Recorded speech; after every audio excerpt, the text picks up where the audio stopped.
Oggi si conclude il nostro percorso di formazione, durato circa 6 mesi, in cui la Battisti ha partecipato assieme ad altre 6 scuole. Abbiamo lavorato sullo sviluppo di una leadership partecipata, un'idea di leadership che non riguarda soltanto il dirigente scolastico, ma coinvolge, mette in moto, mette in gioco i docenti della scuola. Questo ai fini di una crescita degli apprendimenti sia nostra, di adulti educatori, sia dei ragazzi che frequentano la scuola.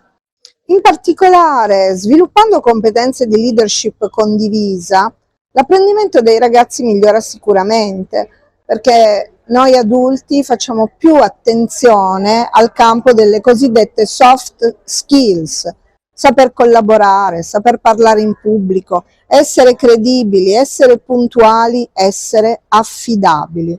Queste sono le competenze su cui dobbiamo puntare utilizzando i filtri delle discipline. Sono competenze fondamentali per ciò che concerne poi lo sviluppo della cittadinanza e soprattutto nel mondo del lavoro.